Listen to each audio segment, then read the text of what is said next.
മാത്രമുണ്ടാകട്ടെ. വരണ്ടയുടെ സംഘാടകരായിട്ടുള്ള നമ്മുടെ പ്രസ്ഥാനത്തിൻ്റെ ഭാരവാഹികളെ, ഈ ഒരു അക്കാഡമിക് ഇയറിൽ SLCയിലും +2-നും അതുപോലെ തന്നെ ഡിഗ്രി തലത്തിലും അതുപോലെ തന്നെ പ്രൊഫഷണൽ തലങ്ങളിലുമൊക്കെ ഉന്നതമായ വിജയം കൈവരിച്ചതായ സ്നേഹവാത്സല്യമുള്ള കുഞ്ഞുങ്ങളെ, മാതാപിതാക്കന്മാരെ, നിങ്ങൾക്ക് എല്ലാവർക്കും കർത്താവായ യേശു ക്രിസ്തുവിന്റെ നിസ്തുല നാമത്തിലുള്ള അഭിവാദ്യങ്ങളെ കഴിവതും അറിയിക്കുന്നു. ഞാൻ വളരെ കാലാവസ്ഥയുടെ പ്രതികരണങ്ങളുണ്ട്. വളരെ ചുരുങ്ങിയ വാക്കുകളിലാണ് ഞാൻ ചില കാര്യങ്ങൾ പങ്കുവെക്കാൻ ആഗ്രഹിക്കുന്നത്. പ്രത്യേകിച്ച് നമ്മുടെ ദൈവവചനത്തിൽ പ്രതിസന്ധികളെ പോസിറ്റീവായി എടുത്ത അനേകരെ കാണാനായിട്ട് സാധിക്കും. അതിൽ എനിക്ക് ഏറ്റവും ഇഷ്ടപ്പെട്ട കഥാപാത്രം യാക്കോബ് എന്ന് പറയുന്ന കഥാപാത്രം. നമുക്കറിയാലോ, ഒരുപാട് പുസ്തകത്തിൽ നമ്മൾ കാണുന്ന ഒരു കഥാപാത്രമാണ് യാക്കോബ്. പ്രതിസന്ധികൾ, ഒത്തിരി പ്രതിസന്ധികൾ നമ്മുടെ ജീവിതത്തിലേക്ക് പ്രതിസന്ധി വരുമ്പോൾ നമുക്ക് രണ്ട് തരത്തിലുള്ള ഇമോഷൻസ് ഉണ്ടാകും, നെഗറ്റീവ് ആൻഡ് പോസിറ്റീവ് ഇമോഷൻസ്. മനുഷ്യൻ്റെ ഒരു പേഴ്സണാലിറ്റി പഠിച്ചു കഴിഞ്ഞാൽ നമുക്ക് കൂടുതൽ ഒരു നെഗറ്റീവ് ഇതിലേക്കാണ് എപ്പോഴും ചായ വിടുന്നത്, അല്ലേ? ഉദാഹരണമായിട്ട് നമ്മൾ പറയും, എന്തെങ്കിലും കാര്യം വരുമ്പോൾ നമ്മൾ പറയും, ഓ നടക്കുകയാണ്, ജയിക്കുകയല്ല, സാധിക്കുകയല്ല, ജോലി കിട്ടാൻ സാധ്യതയുണ്ടെങ്കിൽ നമ്മളൊരു നെഗറ്റീവിലേക്കാണ് നമ്മുടെ ഒരു ചായ്വ്. കാരണം നമ്മളൊക്കെ ഒത്തിരി പരിവർത്തന ശേഷമാണ് ഇപ്പോഴത്തെ ഈ ആധുനിക നിലയിൽ എത്തിയിരിക്കുന്നത്. ഇതൊന്നുമില്ലാത്ത സാഹചര്യങ്ങളിൽ പ്രകൃതിക്ഷോഭം, കാലാവസ്ഥ വ്യതിയാനം, ഉരുൾപൊട്ടൽ, ഭക്ഷ്യവസ്തുക്കളുടെ അഭാവം, ഇങ്ങനെയുള്ള പല പ്രതിസന്ധികളുള്ള കാലഘട്ടത്തിൽ നമുക്ക് സ്വാഭാവികമായിട്ട് നെഗറ്റീവിലേക്കാണ് കൂടുതൽ. നമ്മുടെ ജീവിതത്തിൽ പോസിറ്റീവും നെഗറ്റീവായിട്ടുള്ള തട്ടുകൾ നോക്കിക്കഴിഞ്ഞാൽ കൂടുതലും മിക്കവാറും നമുക്കൊരു നെഗറ്റീവ് അപ്രോച്ചാണ് കാരണം നമുക്ക് കൂടുതലുണ്ട്. അതുകൊണ്ട് നമ്മുടെ ഒരു വളർച്ചയുടെ ഘട്ടത്തിൽ നമ്മുടെ പേഴ്സണാലിറ്റി വളർന്നപ്പോൾ ഒരു നെഗറ്റീവിലേക്ക് ഒരു ചായ്വുണ്ട്. എന്നാൽ ഈ നെഗറ്റീവായിട്ടുള്ള മനോഭാവങ്ങളെ പോസിറ്റീവാക്കിയ ഒരു ബൈബിൾ കഥാപാത്രമാണ് യാക്കോബ് എന്ന് പറയുന്നത്. ഓർത്ത് വയ്ക്കുക, ഏശാവുമായിട്ട് പ്രശ്നം ഉണ്ടാക്കി, അവരുടെ കുടുംബത്തിലെ പ്രശ്നമായിരുന്നു, അല്ലേ? നമുക്കെല്ലാവരും ഇസാക്കും റിബേക്കയും, റിബേക്ക കൂടുതൽ സ്നേഹിച്ചത് ഇളയപുത്രനെയാണ്. ഇസഹാക്ക് സ്നേഹിച്ചത് മൂത്തപുത്രനെയാണ്. യഥാർത്ഥത്തിൽ അങ്ങനെ ഒരു എന്താ പറഞ്ഞത്, ഒരു സെഗ്രിഗേഷൻ ഉണ്ടാകാനായിട്ട് പാടില്ല കുടുംബത്തിൽ. രണ്ടുപേരും ആണായാലും പെണ്ണായാലും ഒരുപോലെ സ്നേഹിക്കേണ്ടേ, പക്ഷെ അവിടെ പാർഷ്യാലിറ്റി ആയിരിക്കണം. അതുകൊണ്ട് തന്നെ ഉണ്ടായ കുടുംബത്തിൽ വലിയ വിഷയം ഉണ്ടായി, അല്ലേ? ഒരു അവസാനം ഈ വാർദ്ധക്യ കാലത്തിൽ ഇസഹാക്കിന് ഒരു വലിയ ദുഃഖത്തിന് കാരണമായി തീർന്നു. അവസാനം എന്ത് ഉണ്ടായി നമുക്കെല്ലാവർക്കും അറിയാം. ഏശാവുമായിട്ടൊരു പ്രശ്നമുണ്ടായി ജ്യേഷ്ഠാവകാശത്തിൻ്റെ പേരിൽ. എന്നിട്ട് അവിടുന്ന് നാട് വിട്ട് പോവുക. 2000ഓളം കിലോമീറ്റർ അപ്പുറത്ത് ഹാരാൻ എന്ന് പറയുന്ന ഈ റിബേക്കയുടെ സ്വന്തം ദേശത്തേക്കാണ് യാക്കോബ് പോകുന്നത്. അവിടെ ചെന്ന് എത്ര എന്തെല്ലാം ക്രൈസിസ്, അല്ലേ? അദ്ദേഹത്തിൻ്റെ അമ്മായിപ്പനായ ലാബാൻ നല്ല ബിസിനസ്സുകാരനാണ്, ശുദ്ധമായിട്ട് പറ്റിച്ചു യാക്കോബിനെ, അല്ലേ? യാക്കോബ് പറ്റിച്ചിട്ട് വന്നാണ്. അപ്പോൾ യാക്കോബിനെ വളരെ വിദഗ്ധമായിട്ട് ലാബാൻ പറ്റിച്ചു. ഓരോ പെൺകുട്ടികളെ കാണിച്ച് വർഷങ്ങൾ അവിടെ നിന്നു. എല്ലാ പദ്ധതി നമ്മൾ നോക്കണം. ഈ നെഗറ്റീവായിട്ടുള്ള അപ്രോച്ചിനെ എല്ലാം പോസിറ്റീവാക്കിയ മനുഷ്യനാണ് ഈ യാക്കോബ്. അതായത് തിരിച്ചു വരുന്ന ആ ഒരു രംഗം നമ്മൾ നോക്കിയാൽ നമ്മളൊക്കെ പഠിക്കേണ്ട പാഠമായിട്ട് നമ്മുടെ ജീവിതത്തിലൊക്കെ ഈ ക്രൈസിസ് ഉണ്ടാകുമ്പോൾ നമ്മൾ പലപ്പോഴും എങ്ങനെ ഒരു നിരാശയിലേക്ക് ഒരു പരീക്ഷ എഴുതി നമുക്ക് കിട്ടിയില്ലേ, എൻ്റെ ഭാവി തീർന്നു, അങ്ങനെ നമ്മൾ വിചാരിക്കേണ്ട കാര്യമില്ല. കാരണം നമുക്ക് ധാരാളം മറ്റ് ഓപ്പർച്യൂണിറ്റീസ് ദൈവത്തിന് നമുക്കുണ്ട്. അതാണ് യാക്കോബിൻ്റെ ഏറ്റവും ഈ ലോഗോ തെറാപ്പി എന്ന് പറയും. നിങ്ങൾ ഈ യൂട്യൂബിൽ അടിച്ചു നോക്കി, വിക്ടർ ഫ്രാങ്ക്ലിൻ എന്ന് പറയുന്ന ഒരു ജർമ്മൻ സൈക്കോളജിസ്റ്റാണ് ലോഗോ തെറാപ്പി കണ്ടുപിടിച്ചത്. ഈ മനുഷ്യൻ ഹിറ്റ്ലറുടെ നാസി തടവറയിൽ 2.5 വർഷക്കാലം കടന്നു. ഓർത്ത് നോക്കണേ, ഈ ഹിറ്റ്ലറുടെ നാസി തടവറയിൽ 2.5 വർഷക്കാലം കിടന്ന് എല്ലാവരും മരിച്ചു പോകുക. കാരണം നാസി തടവറയിൽ പോയി ആരും രക്ഷപ്പെട്ടിട്ടില്ല. ഒന്നുകിൽ പട്ടിണി കിടന്ന് മരിക്കും, അല്ലെങ്കിൽ ഗ്യാസ് ക്യാമറയിൽ പോലെ ശ്വാസം പിടിച്ചു കൊല്ലും, അല്ലെങ്കിൽ വിഷം കുത്തിവെച്ച് കൊല്ലും. ഇതാണ് ലക്ഷക്കണക്കിന് ആൾക്കാർ മരിച്ചതാണ്. ഏകദേശം 40 ലക്ഷം യഹൂദന്മാർ തന്നെയാണ് ആ കാലഘട്ടത്തിൽ മരിച്ചത്. അപ്പോൾ അതിനിടയിൽ ഈ മനുഷ്യൻ അവിടെ പോയി കിടന്നു. ഈ മനുഷ്യൻ ഓരോ ദിവസം മരണം കണ്ടുകൊണ്ട് ഇങ്ങനെ കഴിയും. പക്ഷെ മരണം കണ്ടുകൊണ്ട് കഴിയുമ്പോൾ ഇദ്ദേഹത്തിൻ്റെ ഉള്ളിലുള്ള ചില കുറച്ച് പ്രാർത്ഥനയും ഒക്കെയുള്ള അതിനോട് താല്പര്യമുള്ള ഒരാളായതുകൊണ്ട് അദ്ദേഹത്തിന് എന്തായി, വലിയൊരു ആത്മവിശ്വാസം ഉണ്ടായി. ഞാൻ എങ്ങനെയും രക്ഷപ്പെടും, ഈ മരണത്തിലേക്ക് ഞാൻ പോകത്തില്ല. എൻ്റെ ഓരോ ദിവസവും കൂടെയുള്ള സഹപ്രവർത്തകരെല്ലാം കൂടെ കിടക്കുന്നവരെല്ലാം മരണത്തിലേക്ക് പോയിക്കൊണ്ടിരിക്കുക. അപ്പോൾ ഈ മനുഷ്യൻ്റെ ഉള്ളിൽ തന്നെ വലിയൊരു എനർജി ഉണ്ടായി. ഞാനിങ്ങനെ മരിക്കുകയല്ല, ഞാൻ രക്ഷപ്പെടും. ആ ഒരു ശുഭാപ്തി വിശ്വാസം അദ്ദേഹത്തിന് 2.5 വർഷക്കാലം കഴിഞ്ഞ് ഈ നാസി പടക്കളത്തിൽ അല്ലെങ്കിൽ അതിൻ്റെ നാസി ക്യാമ്പിൽ നിന്ന് അദ്ദേഹത്തെ വെളിയിലേക്ക് കൊണ്ടുവന്നു. അങ്ങനെ വെളിയിലേക്ക് കൊണ്ടുവന്നതായ അവിടെ കിടന്നുള്ള ചിന്തകളൊക്കെ ചേർത്താണ് അദ്ദേഹം ലോഗോതെറാപ്പി കണ്ടുപിടിച്ചത്. വിയന്ന സ്കൂൾ എന്ന് പറയും. ലോകത്തിലെ ഏറ്റവും അധികം ആൾക്കാരെ സഹായിക്കുന്ന ലോഗോ എന്ന് പറഞ്ഞാൽ ഇത്രേ അർത്ഥമുള്ളൂ. ലോഗോ എന്ന് പറഞ്ഞാൽ ദ വേർഡ് ഓഫ് ഗോഡ്, ദൈവത്തിൻ്റെ വചനം. അതെ, വചനം എന്തെങ്കിലും ഒരു ശക്തി നമ്മൾ തകരിപ്പണമാക്കി ഉള്ളിൽ നമ്മളോട് ഇങ്ങനെ പറയുന്നുണ്ട്, സാരമില്ല, നീ രക്ഷപ്പെടും, സാരമില്ല, കുഴപ്പമില്ല, പരാജയപ്പെടുക, നീ നന്നാകും.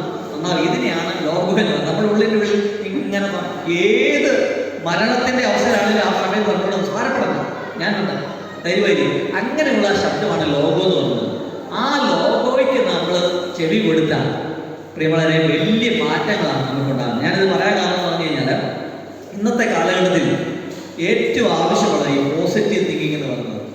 പോസിറ്റീവ് തിങ്കിങ്ങിന് കാലഘട്ടം ഉണ്ടെങ്കിൽ നമുക്കറിയാം, റിസൾട്ട് വരുന്നതിന് മുമ്പ് എത്രയോ പേരല്ലേ ഈ കഴിഞ്ഞ ദിവസം ഇന്നലെ ഒരു വന്ന വാർത്തയാണ്, +2ൻ്റെ അഡ്മിഷൻ കിട്ടാൻ ഒരു കുട്ടി ആത്മഹത്യ.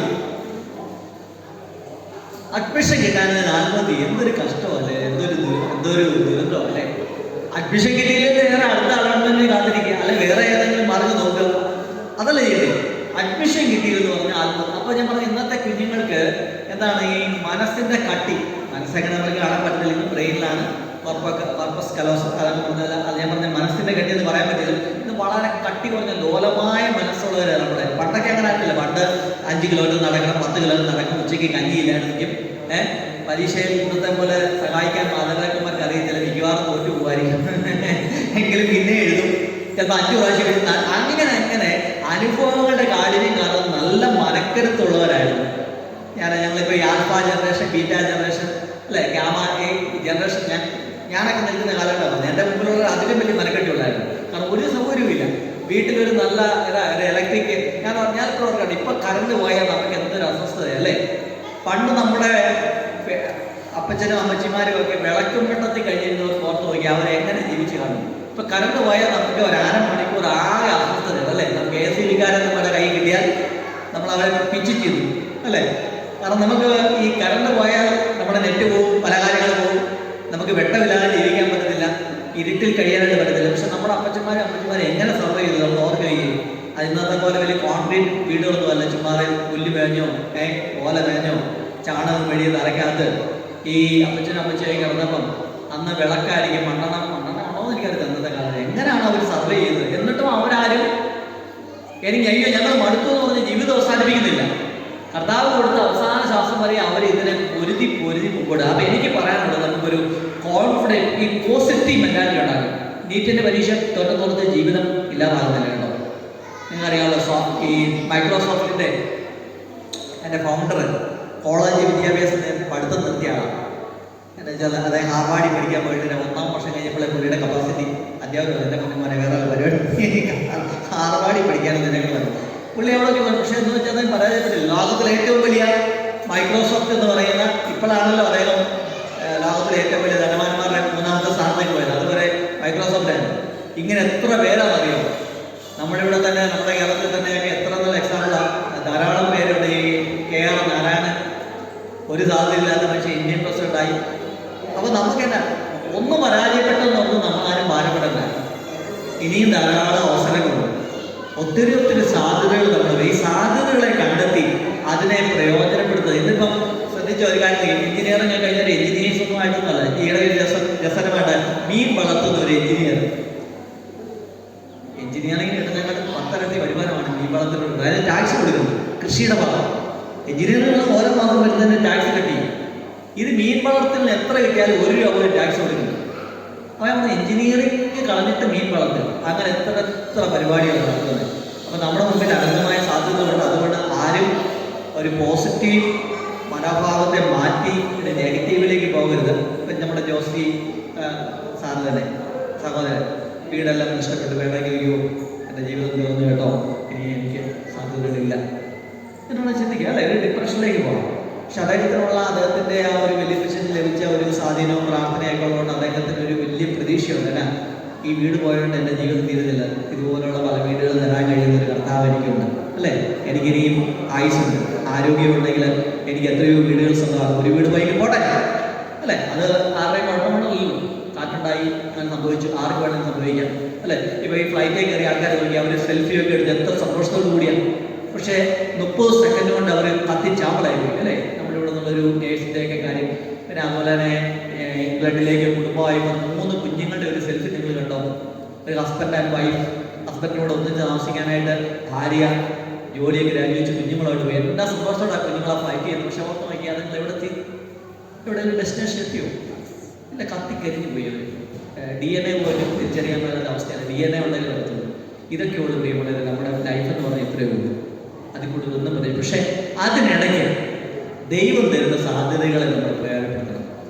ഒത്തിരി കഴിവുകൾ നമുക്കുണ്ട്. നിങ്ങളെല്ലാവർക്കും എവിടെ ഇരിക്കുന്ന എല്ലാവർക്കും വിശാലമായ കഴിവുള്ളവരാണ്. അത് പ്രയോജനപ്പെടുത്തിയാൽ നമുക്കൊരു positive thinking, power of positive thinking എന്നത് റിക്വാർ എന്ന് പറഞ്ഞ ഒരാൾ ഈ പുസ്തകമുണ്ട്. അതൊന്ന് വല്ലപ്പോഴും വായിച്ചു നമുക്ക് നല്ലതായിരിക്കും. ഏത് നെഗറ്റീവിൽ നിന്നും നമുക്കൊരു സാധ്യത കണ്ടെത്താൻ പറ്റും, ഒരു സംശയമില്ല. ചിലപ്പോൾ നമ്മുടെ കടത്തിൽ തകർന്നിരിക്കുകയായിരിക്കും, അവിടെ നമുക്കൊരു സാധ്യത ദൈവം തുറക്കും, ഏതെങ്കിലും ഒരു വഴി നമുക്ക് തുറക്കും. നമ്മൾ ആ അടഞ്ഞിരിക്കുന്ന വാതിലിന് മുമ്പിൽ പല വാതിലുകൾ തുറന്നിരിക്കുമ്പോൾ ചില അടഞ്ഞിരിക്കുന്ന വാതിലുകൾ തുറക്കുന്ന വാതിൽ നമ്മൾ കാണുന്നില്ല. എപ്പോഴും അടഞ്ഞ വാതിലിലെത്തി അടുത്തേക്കാണ് നമ്മൾ നിൽക്കുന്നത്. പക്ഷെ പല വാതിലും ഇപ്പുറത്ത് തുറക്കുന്നുണ്ട്. അങ്ങനെ ഒന്ന് നോക്കാനായിട്ട് സാധിച്ചു കഴിഞ്ഞാൽ നമുക്ക് വലിയ വിജയങ്ങൾ കൈവരിക്കാൻ സാധിക്കാൻ. വാക്കുകൾ സ്മരിക്കട്ടെ. എനിക്ക് പറയാനുള്ളതാണ്, SLCക്കും ഇപ്പം പല കൺഫ്യൂഷൻ ഏത് കോഴ്സ് ചെയ്യണം എന്നുള്ളതാണ്. 30,000 കോഴ്സാണ് ഇപ്പം ഈ ഏറ്റവും മോഡൽ. പണ്ട് 4-5 കോഴ്സുള്ളത് അല്ലേ ആൻറ്റി? +1 ഞാൻ ഈ സെക്കൻഡ് ഗ്രൂപ്പൊക്കെ എടുത്ത് ചുമ്മാ അന്നത്തെ വലിയ കാര്യമായിരുന്നു സെക്കൻഡ് ഗ്രൂപ്പ്. മണ്ടനായിട്ട് തന്നെ വേറെ ഓരോ കോഴ്സ് എടുത്തായിരുന്നു നല്ലതല്ലേ വേണ്ടേ? അന്ന് second group, first group, third, fourth, first second എടുക്കുന്നതൊക്കെ ഭയങ്കര ഒരു സംഭവമാണെന്നുള്ളതാണ്. പക്ഷെ അവിടെ തന്നപ്പോഴാണ് ഇത് ഭയങ്കര ടഫാണ്, മ്യൂസിക് എടുക്കുകയായിരുന്നെങ്കിൽ വേറെ ഉണ്ടായിരുന്നു നല്ല വേറെ കുറിച്ചുകൂടെ. ഇതൊക്കെ നമുക്കാരും ഗൈഡ് ചെയ്തില്ലായിരുന്നു, ഗൈഡൻസ് ഇല്ലായിരുന്നു. അവിടെ പറയുമ്പോൾ എനിക്ക് പറയാനുള്ളത് ധാരാളം കോഴ്സുകളുണ്ട്. അതിൽ നിങ്ങൾക്ക് ഏറ്റവും ഇഷ്ടമുള്ളത്, ആരും സമ്മർദ്ദം ചെലുത്തി നിങ്ങളെ കൊണ്ട് എടുപ്പിക്കുന്നതല്ല, ഇഷ്ടമുള്ളത് എടുക്കുക. ഇനി പടം വരയ്ക്കാനാണ് ഇഷ്ടമെങ്കിൽ അതിൽ കോൺസെൻട്രേറ്റ് ചെയ്താൽ നിങ്ങൾക്ക് നല്ലൊരു ഭാവി ഉണ്ടാകും. മണിപ്പാറയിൽ അവിടുത്തെ കൈക്കാരൻ്റെ മകന് ഈ എന്താ പറയുക പടം വരയ്ക്കുന്ന കോഴ്സ് പഠിക്കുക 4 വർഷത്തെ. ഇപ്പം അതിൽ പഠിച്ച് BCC കഴിഞ്ഞ് പോയതാണ്. എനിക്ക് വന്ന നമ്മുടെ എബിൻ്റെ സുഹൃത്ത, കുളത്തിക്കൽ എബിൻ്റെ സുഹൃത്ത PCC കഴിഞ്ഞ് പോയതാണ്. അദ്ദേഹം ഇന്ന് ഈ പടം വരയിൽ നിങ്ങൾക്കറിയാമോ, ഈ ഫിലിമുകളുടെ ലേഔട്ട് ചെയ്യുന്ന പരിപാടിയാണ്. എത്ര രൂപ ഒരു ഫിലിമിൻ്റെ ചെയ്യുമ്പോൾ ചിലപ്പോൾ 25 ലക്ഷം. ഞാൻ പറയാം ആദ്യം ലെവലാണ്. നമ്മൾ നോക്കുമ്പോൾ ചുമ്മാ പടം വരാം അല്ലേ? എല്ലാ ഫിലിമിനും ഈ ബാക്ക്ഗ്രൗണ്ട് ചെയ്യണമല്ലോ, അതിൻ്റെ പരിപാടിയാണ് ചെയ്യുന്നത്. ഞാൻ പറഞ്ഞ അതാണ് എല്ലാ കോഴ്സുകളുടെ സാധ്യതയുണ്ട്. ഇപ്പം MBA ചെയ്യുന്ന ഒരു സഹോദരനുണ്ട്, ധാരാളം കോഴ്സുകളുണ്ട്. നിങ്ങൾക്ക് അഭിരുചി അഥവാ നിങ്ങൾ ഇനി വഴി തെറ്റി എവിടെയെങ്കിലും പോലും ഭാരപ്പെടേണ്ട. ഇപ്പം തിരിച്ചു വരാനുള്ള മാർഗമുണ്ട്. കാരണം ഇപ്പോഴത്തെ പുതിയ UGC സിലബസ് അനുസരിച്ച് വേണേ ഒരു സമയത്ത് 2 കോഴ്സ് പഠിക്കാം. ഇടയ്ക്ക് വെച്ച് നിർത്തിയിട്ട് വേറെ കോഴ്സ്, അതായത് വിദേശ രാജ്യമുള്ള സ്കീമാണ്. അതിവിടെ കൊണ്ടുവന്നു, അത് നന്നായി. ഇടയ്ക്ക് വെച്ച് വഴി തിരിച്ച് നമ്മുടെ റൂട്ടിലേക്ക് വരാം. എത്ര പേര് മെഡിസിന് പോയിട്ട് ലോയിലേക്ക് വന്ന് എത്ര പേര് വിദേശ രാജ്യങ്ങൾ എനിക്കറിയാതെ വരും. മെഡിസിൻ അല്ല അവിടെ വീണ്ടും മനസ്സിലായി. അതുകൊണ്ട് നിങ്ങൾ ഭാരപ്പെടേണ്ട. കൃത്യമായ ഗൈഡൻസ് ചിലപ്പോൾ പേരൻസ് നേരാൻ സാധിക്കത്തില്ലെന്ന് വരാം. കരിയർ ഗൈഡൻസ് ഉണ്ടായിരിക്കുകയാണ്, ഭാരപ്പെടേണ്ട കാര്യമില്ല. നിങ്ങളെ ദൈവം ഏൽപ്പിച്ചിരിക്കുന്ന ഉത്തരവാദിത്തം. അവിടെ ചെറിയ പരാജയങ്ങൾ ഉണ്ടായാലും ഭാരപ്പെടാതെ മറ്റൊരു സാധ്യത ധാരാളമുണ്ട്. ഞാൻ ചുമ്മാ പറയല്ല, കാനഡയിലും അമേരിക്കയിലും യൂറോപ്പിലും ഏറ്റവും കൂടുതൽ ശമ്പളം കിട്ടുന്നത് ഡോക്ടേഴ്സിനല്ല, ട്രക്ക് ഡ്രൈവേഴ്സിന്. അറിയാം, ട്രക്ക് ഓടിക്കുന്നവരാണ്. ഞാൻ കാനഡയിലുണ്ട്. സർദാർജിയും സർദാർജിയുടെ ഭാര്യയും 2 പേരും ട്രക്ക് ഡ്രൈവർമാരാണ്. ഒരാഴ്ച അങ്ങോട്ട് ഭർത്താവ് ഓടിക്കും, തിരിച്ച് ഇങ്ങോട്ട് ഭാര്യ ഓടിക്കും. തിരിച്ചു വരുമ്പോഴത്തേക്ക് ഡോക്ടറല്ല 4-5 വീടുകളാണ് ഉള്ളത്. ഡോക്ടറിനാണ് വലിയ കഷ്ടപ്പെട്ട ഒരു വീടേ ഉള്ളത്. അവിടുത്തെ അതിനോട് ചോദിച്ചാൽ പറയാം എത്ര സർദാർജിമാരാണ് ഈ ട്രക്ക് ഓടിക്കുന്നത്. നമ്മളിവിടെ കാണുന്ന ഡ്രൈവർമാർ പിച്ചത്തോടെ അല്ലേ? പക്ഷെ ഏറ്റവും കൂടുതൽ വരുമാനം ഉണ്ടാക്കുന്നത് ട്രക്ക്, വലിയ ട്രക്കാണ്. 52 അടി നീളമുള്ള AC ക്യാബിനും ഇവൻ വാഷ്റൂം വരെയുള്ള ട്രക്കാണ്. അങ്ങനത്തെ വലിയ ഇതാണ് ഓടിക്കുന്നത്. ഇവിടുത്തെ പോലെ ഇവിടുത്തെ ആളാണ് ഞാൻ പറഞ്ഞത്. ഓർത്ത് നോക്കി, ഡോക്ടറിനെക്കാട്ടിലും ഇവിടുന്ന് ഡോക്ടർമാർ പോയാൽ അവിടെ സെക്യൂരിറ്റി ആണ്. അവിടുത്തെ ലൈസൻസ് എടുക്കാൻ പാടില്ല. കാനഡയിൽ സെക്യൂരിറ്റി ആയിട്ട് അവിടെ ജോലി ചെയ്യും. പക്ഷെ ഇവിടുന്ന് ഹെവിയുടെ ഡ്രൈവിംഗ് ലൈസൻസുമായി പോയി അവിടുത്തെ ഇത് പാസ്സായാൽ ഏറ്റവും നല്ല സാധ്യതയാണ്. 8 മണിക്കൂർ മാത്രം ജോലി ചെയ്തത്. 8 മണിക്കൂർ അവർ തന്നെ ഓട്ടോമാറ്റിക്കായിട്ട് ഇതിൻ്റെ സിസ്റ്റം ഓഫാണ്. പിന്നെ അടുത്ത ഒരാൾ ഇതിൽ ലോഗിൻ ചെയ്യണം. എങ്കിലും ഇത് മുമ്പോട്ട് പോകുന്നത്. അതാണ് സിസ്റ്റം. പറഞ്ഞത് ഇത് നമ്മൾ പലപ്പോഴും വളരെ ലാഘവത്തോട് കാണുന്നതാണ് ഏറ്റവും നല്ല ജോലി എന്നുള്ളതാണ്. അവിടെ പ്രിയമുള്ളവരെ അങ്ങനെയുള്ള എത്തിച്ചേരാനായിട്ട് നമ്മുടെ SLCക്കും +2നും PSC സയൻസ് കാളിലുണ്ട് അല്ലേ? ഇനിയിപ്പോൾ ഫുഡ് ഇൻസ്പെക്ടറായിട്ട് കിട്ടിയില്ലെങ്കിൽ എന്തെങ്കിലും സ്വന്തമായിട്ട് ഫുഡുമായിട്ട് ബന്ധപ്പെട്ട് ചെയ്യാൻ നോക്കണം. നല്ലൊരു പുതിയ ഫുഡ് അല്ലേ ചെയ്യാൻ പറ്റിയെങ്കിൽ നല്ലതാണ്. ഇപ്പം ഇന്ന് ഏറ്റവും കൂടുതൽ വലിയൊരു ബിസിനസ്സാണ് നല്ല ഫുഡ് ഉണ്ടാക്കി കൊടുക്കാതെ വന്നത്. ഏറ്റവും നല്ല ഫുഡ് കൊടുക്കും. ഈ കഴിഞ്ഞ ദിവസം എല്ലാവരും പറഞ്ഞത് ഞാൻ ഇവിടെ ഫിഷിലേക്ക് പോയപ്പോൾ ഞങ്ങളൊരു കുഞ്ഞു ഒരു വീട്ടിൽ കയറി. അപ്പോൾ ഈ മനുഷ്യൻ നമ്മളോട് പറയാം 600 സ്പൂണാണ് ആളുകൾ കൊടുക്കുന്നത്. ഒരു അപ്പച്ചനും അമ്മച്ചിയും കൂടെ ഉണ്ടാക്കുന്നതാണ്. ഈ മാങ്ങ എന്ന് പറയുന്നത് ചെറിയ മാങ്ങായുടെ കറി അവിടെ കിട്ടി. അപ്പോൾ ഇങ്ങനെ നാടൻ വിഭവങ്ങൾ കൊണ്ടുള്ള നാടൻ വിഭവങ്ങൾ നമുക്ക് ഒരിക്കൽ പോകാതെ കയറാം. ഈ നാട്ടുമാങ്ങ കറി ഇതൊക്കെയാണ് പുള്ളിയുടെ പേര്. വാഴപ്പിണ്ടി തോരൻ നമ്മുടെ റിസോർട്ടിൽ കിട്ടുമോ വാഴപ്പിണ്ടി തോരൻ? ഇല്ല. അതുകൊണ്ടാണ് അറിയോ അവിടെയുള്ള റിസോർട്ടിലുള്ളവർ അവിടെ ഫുഡ് കഴിക്കാതെ പുള്ളിയിൽ ഇടുന്നത് ഫുഡ് കഴിക്കുക. 600 ഊണാണ് സീസണിലുള്ളതെന്ന് പറയാം. 600 ഊണെന്നുള്ളത് എത്ര വരുമാനം. നമ്മുടെ ഒരു സുശീല ചേച്ചി ഉണ്ടല്ലോ ഇങ്ങോട്ട് പോകുന്നിടത്ത് മുട്ടത്തിനടുത്ത് പോകുന്നതിന് ഇവിടെ കുളമാവ് ഇറങ്ങി ചെല്ലുമ്പോൾ സുശീല ചേച്ചി എന്ന് പറഞ്ഞാൽ എത്ര പ്രശസ്തി. ഞാൻ പറഞ്ഞത് ഫുഡ് ഉണ്ടാക്കുന്ന പോലും അത് വളരെ ക്രിയേറ്റീവായിട്ട് ചെയ്ത് കഴിഞ്ഞാൽ നമുക്കതൊരു വരുമാന മാർഗമായി കേട്ടോ. നമ്മളെ ഈ ഹോട്ടൽ മാനേജ്മെൻറ്റ് നല്ലൊരു ഇതായിട്ടല്ലേ പഠിക്കാൻ പറ്റുവാണെങ്കിൽ എല്ലാ നേഴ്സുമാരും MBBSകാരും ആണെന്ന് യാതൊരു നിർബന്ധമില്ല. ഹോട്ടൽ മാനേജ്മെൻറ്റ് കഴിഞ്ഞാലും നല്ല ഇൻസ്റ്റിറ്റ്യൂട്ടിൽ പഠിച്ചാൽ ക്യാമ്പസ് റിക്രൂട്ട്മെൻറ്റ് കിട്ടിയാൽ ഒരു മാസം 5 ലക്ഷം ഡോക്ടർമാർക്ക് കിട്ടുന്നതിന് 4 ഇരട്ടി കിട്ടുന്നത്. അതുപോലുള്ള സാധ്യതകളുണ്ട്. അത് നമ്മളത് കണ്ടെത്തണമെന്ന് മാത്രമേ. അങ്ങനെയുള്ള അനുഗ്രഹിക്കപ്പെടുന്ന നിലയിലേക്ക് എത്താനായിട്ട് എല്ലാവരെയും സഹായിക്കട്ടെ. ഞാനൊരു ജസ്റ്റ് ഒരു മോട്ടിവേഷൻ ടോക്കായിട്ട് പറഞ്ഞതുള്ളൂ. കാരണം ഈ പേപ്പറിലൊക്കെ കാണുമ്പോൾ എനിക്ക് വളരെ വേദന ഉണ്ടാകുന്നുണ്ട്. എത്ര നല്ല കുഞ്ഞുങ്ങൾ എന്ത് അവസരമുള്ളവർ ഒന്നും വേണം. നല്ല രീതിയിൽ കൃഷി ചെയ്താലും നന്നായിട്ട് ഉള്ള പറമ്പ് ഒരേക്കർ പറമ്പുണ്ടെങ്കിൽ നല്ല രീതിയിൽ കൃഷി ചെയ്താലും കേട്ട സമാജം നല്ലപോലെ കുരുമുളകും ഏലവും കാപ്പിയും കൃഷി ചെയ്താലും നന്നായിട്ട് ജീവിക്കാം. ഒരു 6 കുപ്പി പോകേണ്ട കാര്യം. ഏറ്റവും നല്ല പരിപാടി കൃഷിയാണ്. 6 കുപ്പി സ്ലേവായിട്ട് പോയി നമ്മളിങ്ങനെ ഇരിക്കേണ്ട കാര്യം, കൈ നിൽക്കേണ്ട കാര്യമില്ല. സ്വന്തമായിട്ടുള്ള ഏറ്റവും നല്ല വരുമാനമാണ്. അപ്പോൾ അങ്ങനെയുള്ള സാധ്യതകൾ പ്രയോജനപ്പെടുത്തി നല്ല നിലയിലേക്ക് എത്താനായിട്ട് വിദേശത്ത് പോകാൻ സാധ്യതയുണ്ടായാലും ഉപയോഗിക്കണം. ഓസ്ട്രേലിയയിൽ പോയി അല്ലേ. ഇപ്പം നമ്മുടെ ജിജി ലണ്ടനിൽ ഈസ്റ്റ് ലണ്ടനിൽ പോയി അവിടെ പാർട്ട് ടൈം ജോലിയായി സന്തോഷകരമായ കാര്യം. അങ്ങനെയൊക്കെ സാധ്യതകൾ നമ്മൾ പ്രയോജനപ്പെടുത്താനായിട്ട് എല്ലാവർക്കും ഇടയാകട്ടെ. എല്ലാവിധമായ ആശംസകളും പ്രാർത്ഥനയോടുകൂടെ